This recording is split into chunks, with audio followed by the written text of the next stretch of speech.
Assuming that life miraculously appeared on Earth, is it possible that single-cell life evolved to become all the complex plants and animals we see today? That was Darwin's idea that everything, every living thing on the Earth eventually could be traced back to a common ancestor. The thing that Darwinists believe is that life, that all the species on Earth have evolved by a process of spontaneous genetic mutation, that's a spontaneous change in the DNA which is the program for every living thing, coupled with natural selection, the survival of the fittest. The extraordinary thing is that although the theory has been pretty well accepted universally for over a century now, there is absolutely no direct evidence to support it at all. Darwin made a big deal about the fact that there were various sizes of finches, small, large, medium-sized finches. He made a big deal of the fact that there were finches with large beaks, thick beaks, long beaks, and thin beaks. Darwin assumed that these beaks were evidence of evolution. In fact, these beaks were the result of the genetic variability that already existed in the population. If you take two medium finches with medium-sized beaks and you breed them, you will get some finches with small beaks and some finches with larger beaks. Over time, as these finches spread out into the various environments, certain beak sizes would be favored in certain environments, and therefore they would become the predominant type. But the point is the capability to produce the small beaks, the medium beaks, and the large beaks was already in the parent population of the Galapagos finches, and it was simply the environmental differences that allowed them to be expressed. It was not the creation of any new and unique information. The trouble is that all these finches actually do interbreed, and that is in biology, this is the test of a species. Two creatures which can breed and produce live fertile young are regarded as belonging to the same species, and all the Galapagos finches meet that criterion, so there are not many species. If evolution was true, we wouldn't be concerned about the extinction of species. There'd be new ones being created. We don't have new species. We got deterioration. We have all kinds of species that no longer exist. Charles Darwin theorized that given enough time, one kind of animal could evolve into another. This is the basis for the evolutionary tree of life taught in biology. Yet Darwin himself acknowledged the lack of transitional fossils in the rock strata. Darwin wrote, "Intermediate links? Geology assuredly does not reveal any such finely graduated organic chain, and this perhaps is the most obvious and serious objection which can be urged against the theory." The key problem with Darwinism is finding hard physical evidence. Where would you look for that evidence? Well, obviously in the rocks, in the record of the rocks, the fossil record. Fossils have been collected for hundreds of years, for centuries. There are billions of fossils in every university and every museum in the world.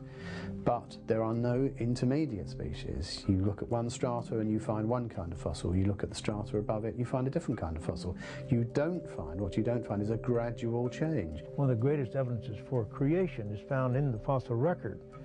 For example, in the so-called Cambrian rocks, we find fossils of a vast array of very complex invertebrates: clams, snails, jellyfish, worms, brachiopods, trilobites, and many other very complex invertebrates. But nowhere on the face of this earth has anyone found fossilized ancestors to a single one of those complex invertebrates. Now that fact alone demolishes the theory of evolution. Evolutionists claim that these invertebrates in turn evolved into vertebrates, such as fish. However, over the last 150 years, scientists have unearthed billions of invertebrate and vertebrate fossils, and they have not found a single transitional form. Every major kind of fish that we know anything about appears fully formed, no trace of ancestors, and certainly no trace of transitional form linking these major kind of fishes to one another.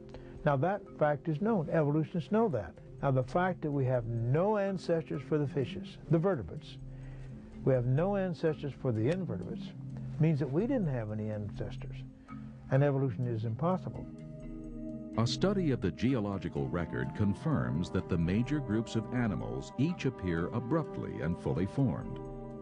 For example, within the insect world, there is enormous variety and complexity. Yet evolutionists offer no conclusive evidence that any of the insects evolved from a common ancestor. The same problem exists for all of the great variety of amphibians, reptiles, and mammals.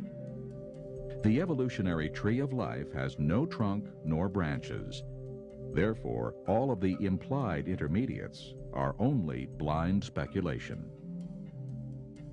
Sometimes Darwinists hold up examples of what they say are transitions. For example, I suppose the best known example is Archaeopteryx, which appears to be half dinosaur, half bird. The trouble is, when you look at the dinosaurs that it might have evolved from, what you find is that none of those dinosaurs had a collarbone, and birds all do have a keeled breastbone which holds the pectoral muscles, which enables it to flap its wings. It has been claimed in the past that Archaeopteryx was really nothing more than a feathered reptile. Well, I've never seen a reptile yet that you just stick a bunch of feathers in and kick it in the tail and it flies. And no, Archaeopteryx flew. He had wings, and he certainly wasn't a feathered reptile. As a matter of fact, I have an article here before me, published in March 1996 in the Journal of Vertebrate Paleontology. And the authors say this: the avian features of the skull demonstrate that Archaeopteryx is a bird rather than a feathered non-avian archosaur. The most important missing link of all, of course, is the missing link between an ape-like ancestor and mankind. That's the missing link that most of us are interested in. Have we found that? Well, if you listen to Darwinists, you'd think that we found lots of them. In fact, the evidence really isn't there at all. All of the fossils that have been found so far have been classified, reclassified, either as human or as ape. And so far, the missing link is still missing.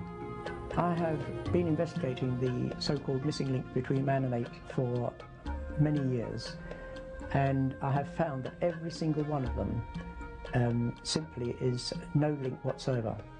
For example, Australopithecus, the skeleton of Lucy, this really consists only of a 40% skeleton of a not very large ape, and they have not got any evidence that it ever walked upright in any of the bones that they have found of that skeleton. The interesting thing about that is that Lucy is shown as being distinctly human-like. She's very erect in her posture, she's got human-like hands, human-like feet. I'm not quite sure where exactly the restorers got this data from, because if you examine the paper by Randall and Sussman, which described the type species to which Lucy belongs, they said quite clearly that she had long, curved hands and feet, even longer and even more curved than a chimpanzee. Several distinguished anatomists have reached the conclusion that, for example, Australopithecus, the genus to which Lucy belongs, was simply an extinct ape, nothing at all to do with humans. If we analyze the so-called missing links, we find a trail of fraud, deception, and speculation. For example, Nebraska man was reconstructed, family and all, from an extinct pig's tooth. Piltdown man is now universally known to be a deliberate hoax, consisting of an ape's jaw and a human skull doctored to look old. Neanderthals were just plain people, some of which suffered from arthritis, rickets, or syphilis.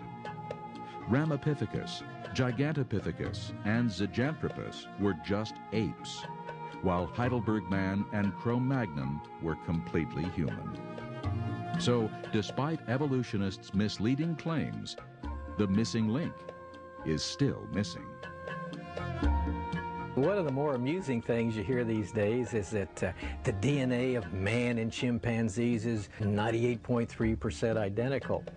And I have to admit, as a geneticist, I find that kind of humorous, that you're not even that closely related to yourself. And so the genes you inherit from your mother, the genes you inherit from your father, are on the average at a maximum only 93% similar. Scientists claim that the hemoglobin of a chimpanzee is 98% the same as the hemoglobin of a human being. What they don't tell you is there are many other organisms, including slime molds, that have hemoglobin, which is also very similar to the hemoglobin of a human being. Now, you would expect a lot of similarities between man and chimpanzee. We breathe the same air, we have muscles and bones, we digest things similarly. If we were created by the same God, we would expect to have lots of similarities. But let's suppose for just a moment that there was some truth in that figure. I haven't got a clue where in the world it could have come from. A cloud is 98% water. A jellyfish is 98% water. A watermelon is 98% water. To use evolutionary logic, there's no difference between a cloud, a jellyfish, and a watermelon. Those 2% difference really make a whale of a difference in man and chimpanzee.